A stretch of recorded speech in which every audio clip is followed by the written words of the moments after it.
ఈరోజు మన encounter news. నేను మీ కే విజయ భాస్కర్. సుమారుగా ఈ 100 రోజుల వ్యవధిలో రాష్ట్ర కేబినెట్ అంటే పరిపాలనా పరంగా అత్యున్నత విధాన నిర్ణాయక మండలి అయినటువంటి రాష్ట్ర కేబినెట్ 6 సార్లు సమావేశమైంది. ఈ 6 సార్లలో కేబినెట్ సమావేశం తీసుకున్నటువంటి నిర్ణయాలు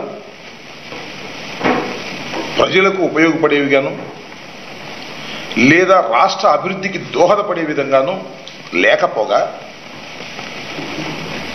స్కాములు సృష్టించడానికి, అదేవిధంగా లోకేష్ బాబు గారి ట్యాక్సులు వేయడానికి, ఉన్న పథకాలను పీకివేయడానికి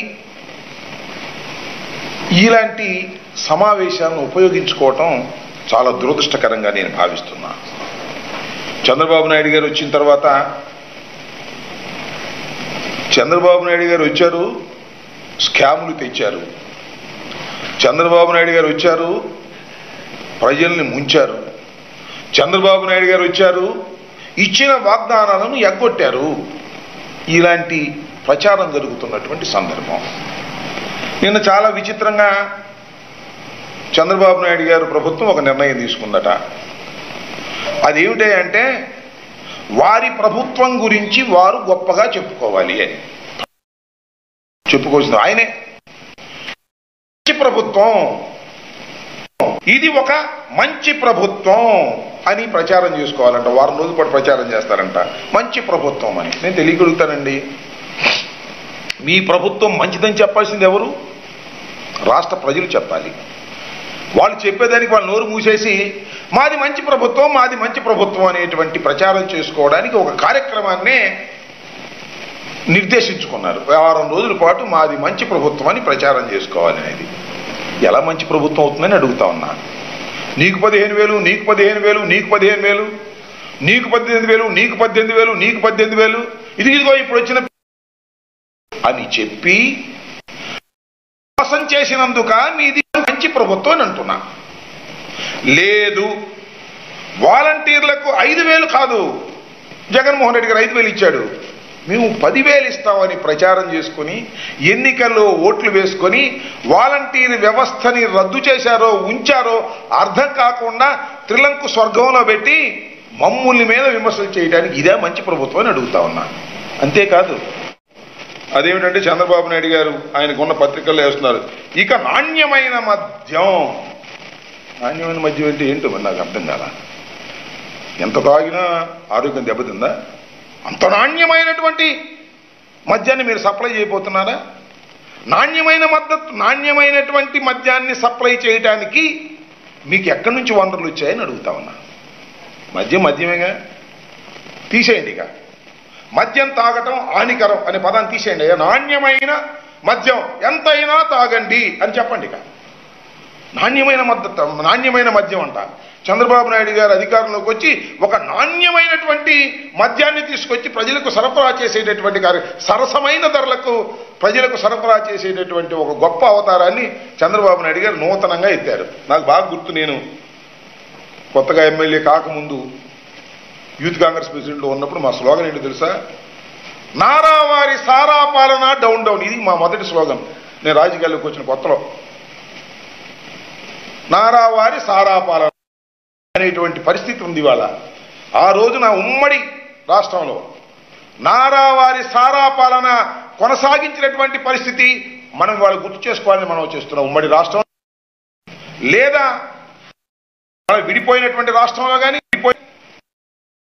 షాపులను స్కాములు, మద్యం తయారీ దగ్గర డబ్బులు సంపాదించి కోటాను కోట్ల రూపాయలు సంపాదించి దాని ద్వారా రాజకీయ నాయకులను కొని దాని ద్వారా ఎలక్షన్ జరుపుకొని డబ్బుతోనే సర్వస్వం చెయ్యవచ్చుననేటువంటి భావనతో చంద్రబాబు నాయుడు గారు మద్యాన్ని స్కామ్గా ఉపయోగించుకున్నటువంటి వ్యక్తి. ఇది చరిత్ర చెబుతున్నటువంటి సత్యం. ఇది చంద్రబాబు నాయుడు గారు అధికారంలోకి వచ్చిన దగ్గర నుంచి మద్యం విషయంలో అనేక స్కాములు చేసి కోటాను కోట్ల రూపాయలు కొల్లగొట్టేటటువంటి కార్యక్రమం చేసినటువంటి వ్యక్తి నారా చంద్రబాబు నాయుడికి ఇవాళ మళ్ళా మద్యాన్ని ఓ స్కాముల్లోకి తీసుకొచ్చి దాని ద్వారా అనేక కోట్ల రూపాయలు సంపాదించాలనేటువంటి ఉద్దేశంతో ఇవాళ కొత్త పాలసీని చంద్రబాబు నాయుడు గారు తీసుకొస్తున్నారు. మమ్మల్ని ఏమన్నాడు తెలుసు కదా, మేము సప్లై చేసే మద్యం అంట చాలా ప్రమాదకరమైన మద్యం అట, అది విషమట, అది తాగితే కిడ్నీలు చెడిపోతాయంట, అది తాగితే మనుషులు చచ్చిపోతారట. మరి ఇప్పుడు 100 రోజులు అయిందిగా, 100 రోజులు ఎక్కడి నుంచి ఎక్కడ ఏ షాపులో తాగారు? మేము సప్లై చేసినటువంటి బ్రాండ్ లేక కొత్తగా బ్రాండ్లు ఏమి రాలేదుగా. ఎన్ని కిడ్నీలు పోయినాయి, ఎంతమంది చచ్చిపోయారు, ఏమిటి కథ?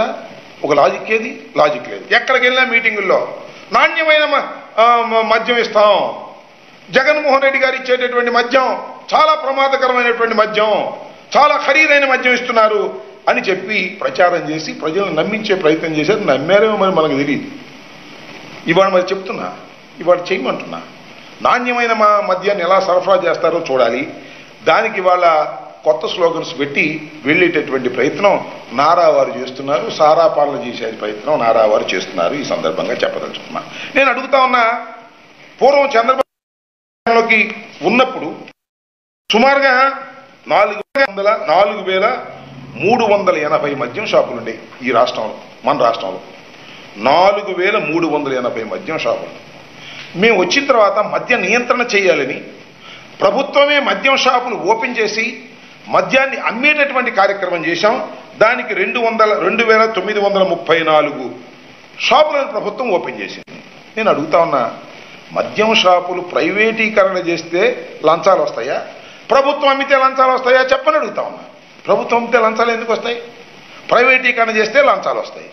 2,934 షాపులు మేము మెయింటైన్ చేస్తే మీరు 4,380 షాపులు పెట్టి దోచుకుని ఇవాళ మీరు మా ప్రభుత్వాన్ని విమర్శించేటటువంటి కార్యక్రమం చేస్తున్నారు. అంతేకాదు, ఇవాళ రేపు సుమారుగా ఎన్ని షాపులు అవుతాయో, 4,000 అవుతాయో, 6,000 అవుతాయో, 7,000 అవుతాయో ప్రైవేటు మద్యం షాపులు తీసుకొచ్చి పెట్టి సిండికేట్లు చేసి తద్వారా డబ్బులు కాజేయాలనేటువంటి ప్రయత్నంలో ఇవాళ చంద్రబాబు నాయుడు గారు ఉన్నారు. మేము చూసాం ఇంతకు ముందు కూడా చంద్రబాబు నాయుడు గారి పరిపాలనలో అందరూ సిండికేట్ అయ్యేవాళ్ళు.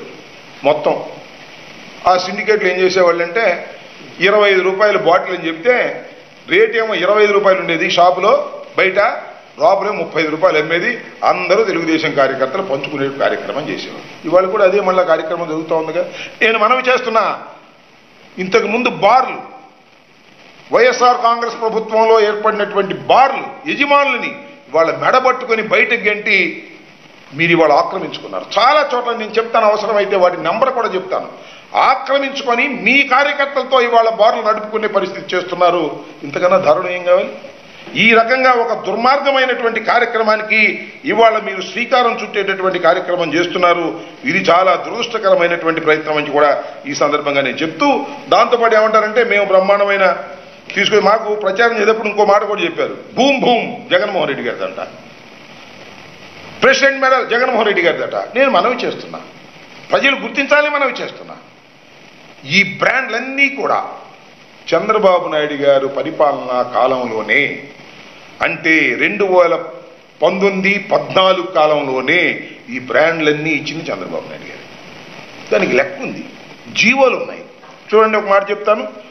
President medal, Hyderabad Bru deluxe, ఈ బ్రాండ్లు 2017 నవంబర్ 22న సాక్షాత్తు చంద్రబాబు నాయుడు గారి ప్రభుత్వం అధికారంలో వాటికి అనుమతి ఇచ్చింది.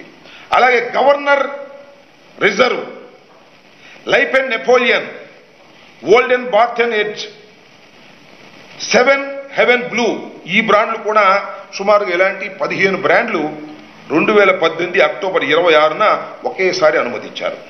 దాంతోపాటు high voltage, voltage gold, SHG 10,000, British empire super strong premium beer, British empire ultra brand beer విక్రయాలు 2017-7న అనుమతి జారీ చేశారు. దాంతోపాటు royal palace, new king, sign out, ఈ పేర్లతో విస్కీ బ్రాండ్లు నవంబర్ 9న 2018న వాళ్లే జారీ చేశారు. బీరా 91 పేరుతో 3 రకాల బీర్ బ్రాండ్లను 2019 మే 14న దిగిపోయే ముందు చంద్రబాబు నాయుడు గారు సంతకం పెట్టి ఆ బ్రాండ్లని రిలీజ్ చేశారు. TI marshal house, TI courier Napoleon whisky, brandy బ్రాండ్లు 2018 మేన మే 15 అనుమతి ఇచ్చారు. అప్పటి వరకు రాష్ట్రంలో కనిపించని విచిత్రమైన బ్రాండ్లన్నీ కూడా వారి హయాంలో ఇచ్చారు, మా హయాంలో దీనికి అంతా బురదంతా మామే జల్లే కార్యక్రమం పర్మిషన్ చంద్రబాబు నాయుడు గారు పర్మిషన్లు ఇచ్చి జగన్మోహన్ రెడ్డి గారి టైంలో ఇటువంటి ఒక అపవాదు వేసి ప్రజల్ని నమ్మించలేటువంటి ప్రయత్నం ప్రతి మీటింగులోనూ చేశారు. వెళ్ళిన చోట్ల తమ్ముళ్ళు మద్యం తాగేది మందు బాబులు, మీకు నాణ్యమైన మందు ఇస్తాను అని ప్రచారం చేశారు, చౌకగా ఇస్తాను అని ప్రచారం చేశారు. ఇవాళ నాణ్యమైన మందు ఎక్కడి నుంచి ఇస్తారని నేను అడుగుతాను. ఓకే, వండర్ఫుల్, ఇస్తే మంచిదే. మేము ఎక్కడ పర్మిషన్ ఇవ్వలేదు. మొత్తం 5 మినహా మొత్తం చంద్రబాబు నాయుడు గారు పర్మిషన్ ఇచ్చినవే. ఈ డిస్టిలరీలో తయారు చేస్తారా, వేరే చోట్ల తయారు చేస్తారా? ఈ డిస్టిలరీలో తయారు చేసేటప్పుడు నాణ్యమైన ఇంతకన్నా బెటర్ మందు ఎలా వస్తుంది? అదే డిస్టిలరీ కదా. ఆ డిస్టిలరీలోనే తయారు చేసే మందు ఏమి లేదు, మీరు స్లిప్పులు అంటించి ఈ రకంగా చేసేటటువంటి ప్రయత్నం మా మీద బురజల్లే కార్యక్రమాలు మీరు చేస్తున్నారు. ఇది ఒక సరైనటువంటి విధానం కాదు అనేది ఈ సందర్భంగా నేను చెప్పదలుచుకున్నాను. మొత్తంగా ఈ కొత్తగా తీసుకొచ్చేటటువంటి పాలసీ స్కాములకు ఆస్కారం ఇచ్చే పాలసీ, అసలు స్కామ్ చేయడం కోసమే మీరు ఈ పాలసీని తీసుకొచ్చారు. మీ కార్యకర్తలకి, మీ నాయకులకి సిండికేట్లు చేసి మద్యాన్ని అమ్ముకొని వ్యాపారం చేసుకొని డబ్బులు సంపాదించుకోవాలి అన్యాయంగా అనేటువంటి ఒకే ఒక్క దురుద్దేశంతో ఇవాళ ఈ నూతనమైనటువంటి పాలసీని మీరు తీసుకొచ్చారు. ప్రభుత్వమే ఇటువరకు అమ్మేది. ప్రభుత్వమే అమ్మినప్పుడు ఇంకా ఎక్కడ మిస్చీఫ్ దాటానికి అవకాశం లేదు. ఇవాళ ప్రైవేటు వ్యక్తుల చేతుల్లోకి తీసుకువెళ్ళేటటువంటి పరిస్థితి మీరు చేస్తున్నారంటే ఇది స్కామ్కు దోహం చేసేటటువంటి కార్యక్రమం అని కూడా ఈ సందర్భంగా నేను చెప్పదలుచుకున్నాను.